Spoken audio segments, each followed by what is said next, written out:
نمازوں ہی کے سلسلے میں مومنین کا ایک طبقہ ایسا ہوگا جو آج کی رات جو ہے وہ قضاء عمری کی نمازیں پڑھے گا. مساجد کے اندر باقاعدہ 6 دن کی نمازیں اس انداز سے پڑھائی بھی جاتی ہیں.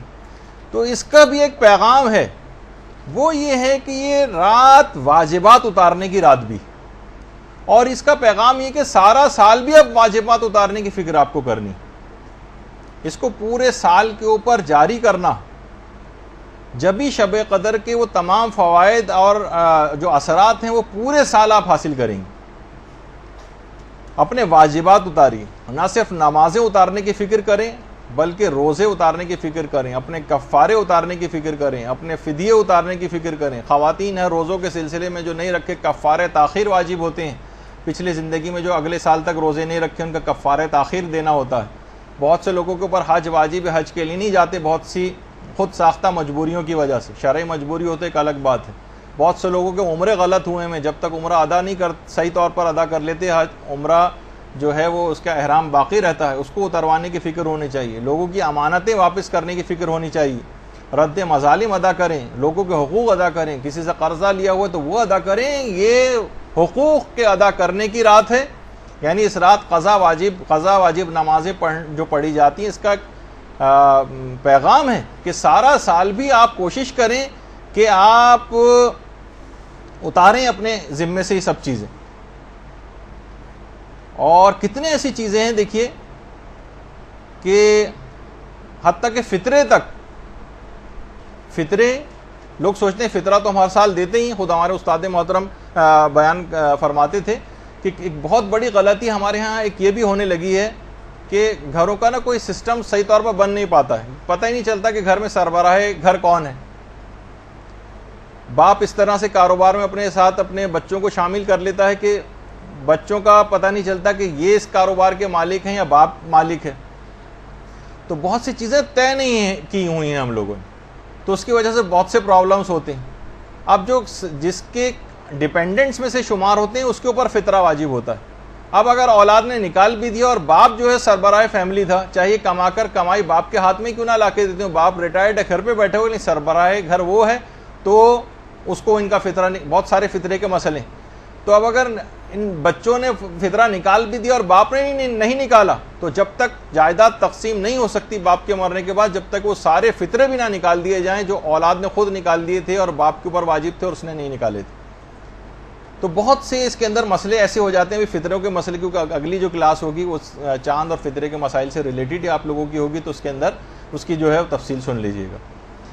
تو اسی طرح سے تو لوگوں کے مال میں کچھ حقوق ہوتے ہیں, ان کو آپ کو نکالنا پڑے گا. اور مرحوم کلباسی ایک عالم گزرے ہیں, جو شب قدر کا دیکھیے پیغام یہی بتایا جا رہا ہے کہ اپنے واجبات اتارنے کی رات ہے. اور اگر آپ نے واجبات نہیں اتارے تو یہ ایسے برے اثرات رکھتے ہیں کہ وہی والی بات, جیسے بے نمازی کی ہڈی والا واقعہ آپ نے سنا کہ اس سے کتنے اثرات ہوئے. اسی طرح سے لوگوں کے حقوق اگر آپ کے مال میں ہوں گے تو وہ بھی ایسی بے برکتی اور نقصانات کا سبب بنیں گے. مرحوم کلباسی یہ وہی ہیں جن کے متعلق ہم نے پچھلے سال بیان کیا تھا کہ یہ شب قدر کو حاصل کرنے کے لیے کہ مجھے سال کی کوئی ایک رات ہے نا, سال کی 365 راتوں میں یہ جاگتے رہے, 360 یا 365 راتیں مسلسل جاگتے رہے کہ مجھے تاکہ یقینی طور پر شب قدر حاصل ہو جائے.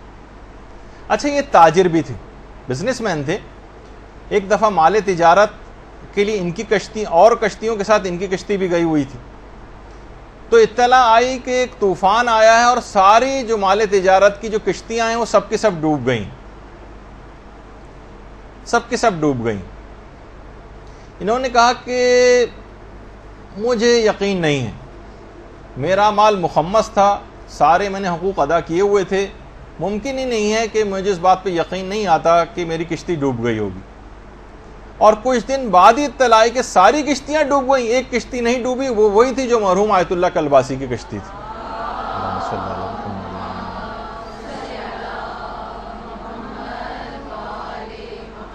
دیکھیں, یہ بات یاد رکھ لیجئے کہ جب تک اس کو بند کر دیجیے, جب تک آپ لوگوں کے حقوق صحیح طور پر ادا نہیں کریں گے. نہیں، اس کو ٹیڑھا ہی کر دیجیے، اس کو میرے پر طرف نہیں، اس میں ہوا کی آواز آتی ہے ورنہ مائک میں. جب تک آپ لوگوں کے حقوق ادا نہیں کریں گے اور آپ کے مال میں لوگوں کے حق باقی رہیں گے تو یاد رکھ لیجئے کہ یہی مستحقین زکوٰۃ، یہی مستحقین خمس، یہی مستحقین فطرہ یہ آپ کے دامن کو قیامت کے دن پکڑ لیں گے کہ پروردگار ان کے حقوق کے عوض جو اور پروردگار کیا کرے گا؟ ان کے حقوق آپ کے ذمے ہیں ان کے عوض آپ کی نیکیاں کاٹ کر دے دی جائیں گی. معاملہ اس قدر سخت ہوگا کہ محدث نعمت اللہ جزائری یہ بات فرماتے ہیں کہ کسی نے بقدر دانق چاندی، یعنی سمجھے کہ درہم کے چھٹے حصے کے برابر بھی، یعنی 1-2 روپے کے برابر بھی اگر کسی کا نقصان کیا ہوگا تو اس شخص کی 700 قبول شدہ نمازیں کاٹ کر صاحب حق کو دے دی جائیں گی. 700. اور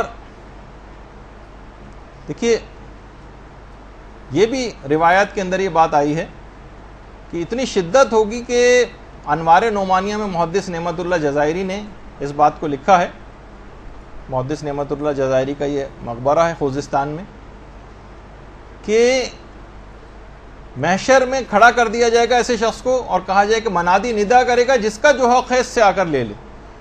فرماتے ہیں کہ اس وقت اہل محشر کے لیے اپنے پہچاننے والوں سے سخت کوئی بھی چیز نہیں ہوگی کہ مبادہ کوئی شخص آ کر ان سے حق کا مطالبہ کر دے کہ میرا حق اس نے نہیں دیا. تو اب آپ خود سوچیے کہ یہ جو مستحقین خمس ہیں، جن کا آپ نے خمس نہیں نکالا، سادات تک نہیں پہنچا، یہ گریبان پکڑیں گے، یہ دامن کو پکڑیں گے. جن تک فطرہ نہیں پہنچا، آپ کو صحیح طور پر آپ نے ادا نہیں کیا، وہ دامن پکڑیں گے. جن تک اور مالی چیزیں تھیں وہ نہیں پہنچی، یہ دامن پکڑیں گے آ کر. تو کس قدر معاملہ سخت ہو جائے گا. اور علل الشرائع میں باقاعدہ شیخ صدوق نے یہ بھی بات فرمائی ہے کہ قرض خواہ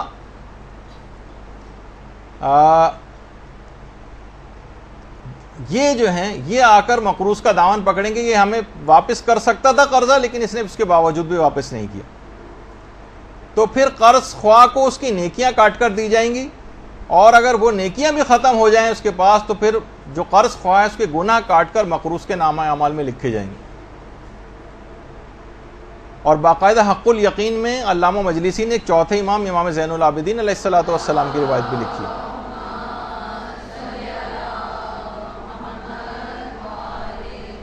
کہ مولا اگر مسلمان کو کافر سے کوئی حق طلب کرنا ہے تو اس کی تلافی کیسے ہوگی؟ وہ تو جہنمی ہے، نیکیاں اس کے پاس ہیں ہی نہیں. امام نے فرمایا اس کے حق کے برابر کافر کے عذاب میں اضافہ کر دیا جائے گا. اور جب بھی یہی وجہ ہے کہ پیغمبر اسلام نے جو ایک سوال کیا تھا اپنے اصحاب سے، جس کی ہم نے ایک پوسٹ بنا کے بھی لگائی تھی، مفلس کون؟ ایک دن رسول اللہ نے اپنے اصحاب سے پوچھا جانتے ہو کہ مفلس کون ہے؟ صحابہ نے عرض کیا کہ مفلس وہ ہے جس کے پاس مال و دولت، باغات اور سرمایہ نہ ہو. رسول نے فرمایا میری امت کا مفلس وہ ہے جو قیامت کے دن اس حال میں آئے گا کہ اس کے پاس نماز، روزہ، زکوٰۃ جیسے اعمال موجود ہوں گے لیکن اس نے زندگی میں کسی کو گالیاں دی ہوں گی، کسی کو تہمت لگائی ہوگی، کسی کا مال ہڑپ کیا ہوگا، کسی کا ناجائز خون بہایا ہوگا. ایسے شخص کی نیکیاں اس کے متاثرین کو دے دی جائیں گی. اگر اس کی نیکیاں کم پڑیں گی تو اس کی متاثرین کی برائیاں اس کے نامہ اعمال میں ڈال دی جائیں گی اور اسے دوزخ میں ڈال دیا جائے گا. ایسا شخص سچ مچ مفلس. تو آپ خود سوچئے کہ یہ تمام چیزیں ایسی ہیں کہ یہ اصلاً مفلس ہو جائیں گے. اس رات قضا واجبات اپنے اتارنے ہیں، قضا نمازیں اتارنے کا جو پیغام ہے وہ یہی ہے کہ اپنے واجبات اتارو. اور یہ اتنا عظیم ثواب دلواتا ہے واجبات اپنے اتارنا، یہ کسی کو اس کا حق واپس کرنا. مثلا قرضے کا 1 روپیہ بھی آپ نے کسی کو واپس کیا تو پیغمبر اسلام کی باقاعدہ ایک روایت ہے کہ جب کوئی 1 درہم اپنے طلبگاروں کو واپس کرتا تو یہ عمل اسے 1000 سال کی عبادت کا ثواب دلواتا ہے، 1000 غلام آزاد کرنے کا ثواب دلواتا ہے، اور 1000 حج و عمرے سے بہتر ہے یہ عمل. اللہم صلی علی محمد. یعنی آپ کا پیسہ ضائع نہیں جا رہا، یہ اتنا ثواب آپ کو، یہ جو آپ مال لوگوں تک پہنچا رہے ہیں، اپنے پچھلے واجبات اتار کر پہنچا رہے ہیں، یہ اتنا زیادہ آپ کو ثواب دلوانے والا عمل. اور یہ بھی روایت کے اندر آیا کہ جو بھی اپنے طلبگاروں کو راضی کر لے. دیکھیے بعض اوقات ہوتا ہے کہ ہم دے نہیں پاتے لیکن ہم اس کو راضی کر سکتے ہیں، ٹھیک ہے ہم نے تمہارا یہ نقصان کر دیا تھا، ٹھیک ہے تمہارے ہم پر یہ چیز تھی، تم نے ہمیں قرضہ دیا تھا لیکن اس قرضے کو معاف کر دو، یہ ہمارے حالات ہے. کسی طرح سے بھی اس کو اگر راضی کر لیں تو کہہ رہے ہیں جو شخص بھی اپنے طلبگار کو راضی کر لے گا وہ بلا حساب جنت میں جائے گا، اور جنت میں اسے حضرت اسماعیل کی رفاقت نصیب ہوگی۔ تو نمازوں کی قضا کا جو پیغام ہے وہ یہی ہے کہ ان کو خود سے اتارنا شروع کریں، اپنے تمام واجبات کے ساتھ ساتھ خاص طور پر نمازیں ان کو اتارنا شروع کریں۔ حاجی نوری نے باقاعدہ ایک واقعہ لکھا ہے نجف اشرف کے ایک عالم کا۔ وہ عالم کہتے ہیں میں نجف اشرف میں رہا کرتا تھا۔ یہ نجف کی بہت پرانی تصویر ہے آپ کے سامنے۔ میرے والدین البتہ دوسرے شہر میں تھے اور خط و کتابت سے جو ہے وہ رابطہ ان سے رہتا تھا۔ تو میں نے خواب میں ایک دن دیکھا، رات کو میں سویا تو میں نے خواب میں دیکھا کہ کچھ لوگ ہیں وہ میری ماں کو مار رہے ہیں، یعنی ایسا لگا جیسے فرشتے جس طرح سے عذاب دے رہے ہوتے۔ میری ماں کی ناک سے خون بہ رہا ہے۔ میں آگے بڑھا، ان کے پاس گیا کہ میری ماں کو کیوں مار رہے ہو؟ انہوں نے کہا ہم خدا کی طرف سے معمور فرشتے ہیں اور تمہاری ماں کو یہ عذاب اس وجہ سے دے رہے ہیں کہ تمہاری ماں نماز کو بہت ہلکا سمجھتی تھی، نماز نہیں پڑھتی تھی اور رمضان کے روزے بھی یہ چھوڑا کرتی تھی۔ اچھا دیکھیے، آج بھی کتنے سوالات علماء سے جو لوگ پوچھتے نظر آتے ہیں، مدرسے کے اپنے اس کے اوپر اتنے سوالات آتے ہیں، اور سب کے سب کا ہم نے جو تجزیہ اور ایک انالیسس کیا ہے وہ یہ ہے کہ ان میں سے 99% ایسے افراد ہوتے ہیں جو فقط یہ چاہتے ہیں کوئی ایسا پوائنٹ مل جائے جس سے ہم روزہ چھوڑ دیں۔ انٹینشن سوال پوچھنے کی ہوتی ہے روزہ چھوڑنا۔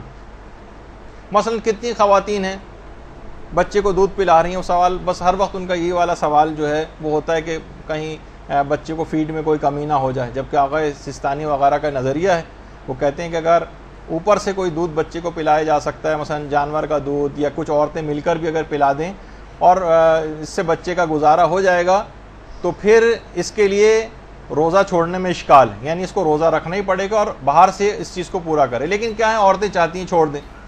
بہت سارے افراد اس بات کو کہہ رہے ہوتے ہیں کہ جناب گرمی بہت ہے، ہماری جاب کے ٹائمنگز اس طرح کے ہیں اور بہت دھوپ میں بھاگنا پھرنا پڑتا ہے، ہم کیا کریں، ہم کیا روزہ رکھیں یا چھوڑ دیں۔ ان کی پوری بہت سے لوگ تو پوچھتے نہیں، ویسے ہی چھوڑ دیتے ہیں، لیکن جو کچھ پوچھتے ہیں اس میں بھی کتنا سخت مسئلہ ہے کہ جناب یہ لوگ پہلے تو اگر یہ بغیر جاب کے رہ سکتے ہیں تو بغیر جاب کے رہیں گے، چھٹی لے سکتے ہیں تو چھٹی لے لیں، چھٹی لینا ممکن نہیں ہے، اور اگر ان کی تنخواہ مثلا کٹ جائے گی، اگر اس کے بغیر بھی ان کا گزارا ہو سکتا ہے تو ایسا کر لیں، کوئی اور ان کے پاس مال موجود ہے تو ایک مہینہ مثلا اگر نہیں کمائیں گے یہ تو اس سے گزارا ہو جائے گا، ورنہ قرضہ بھی اگر لینا پڑے تو قرضہ لیں اور اپنے روزے کو بچائیں، اور پھر بھی اگر یہ کوئی سی بھی چیز ممکن نہیں ہے تو پھر اتنا پانی پی سکتے ہیں کہ جس سے ان کی جان بچ جائے، اور اس کے بعد پورے دن امساک کرنا پڑے گا اور بعد رمضان اس کی قضا بھی کرنا پڑے گی۔ دیکھیے مسئلے کتنے زیادہ سخت ہیں اس کے۔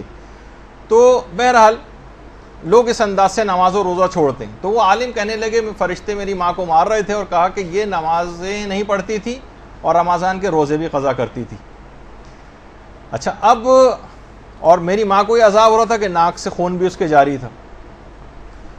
ایک اچانک سے میری آنکھ کھل گئی، بیدار ہو گیا، کیونکہ دروازے پر کسی نے دستک دی تو دیکھا ایک آدمی کھڑا ہوا اور کہا کہ تمہاری ماں انتقال کر گئی ہے اور اس کا جنازہ جو ہے اس کا جنازہ کربلا لے جایا جا رہا ہے، پہنچنے والا ہے، تم بھی فوراً پہنچو۔ یہ کہنے میں نجف سے بھاگا وہاں سے کربلا آیا تاکہ اپنی ماں کی تدفین میں شریک ہو سکوں۔ یہ بھی کربلا کی ایک بہت پرانی تصویر ہے۔ اللہم صلی علی محمد۔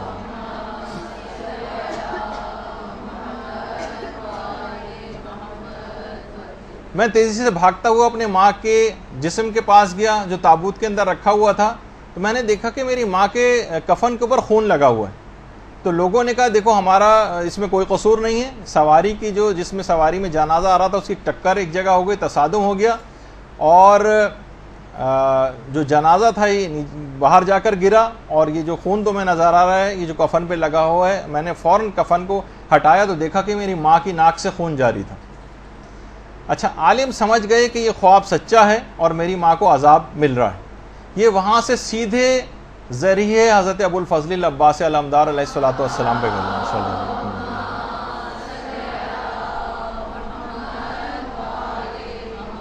ایک بہت پرانی تصویر ہے حضرت عباس کے روضے کی، اور اب تو ماشاءاللہ زری جو ہے وہ بہت ہی پرشکو ہو چکی ہے. اللہم صلی علی محمد.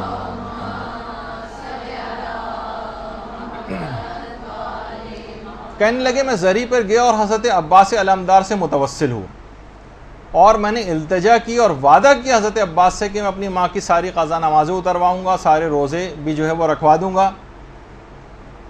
اور اس کے بعد ماں کو دفن کیا گیا. کہہ رہے تدفین کے 2 ماہ تک کا تو میں نے انتظام کیا, 2 ماہ تک. البتہ 2 مہینے کے بعد کچھ ایسی مصروفیات ہوئیں کہ میں مزید نمازیں اور روزے انجام نہیں دلوا سکا, میرے دماغ ہی سے نکل گیا. وہی خواب دوبارہ پھر میں نے دیکھا, فرشتے پھر آ رہے ہیں, میری ماں کو عذاب دے رہے ہیں. تو میں نے فرشتوں سے جا کے کہا کہ میں تو ابو الفضل العباس کے پاس جا کر اپنی ماں کا جو ہے وہ معاف کروا چکا تھا یہ سب چیزیں. تو انہوں نے کہا کہ ہاں, لیکن تم نے اپنے وعدے کو پورا نہیں کیا اور ماں کے قضا واجبات نہیں اتارے, لہٰذا عذابوں کا سلسلہ پھر شروع ہو گیا. میں نے فوراً دوبارہ وعدہ کیا, بیدار ہوا. اس کے بعد میں نے خود اجارے پر نہیں بلکہ خود اپنی ماں کی ساری نمازیں پڑھی اور سارے روزے خود ادا کیے. تو دیکھیے یہ تمام چیزیں بھی ایسی ہیں کہ اپنے نماز و روزے کو اتارنا ہے.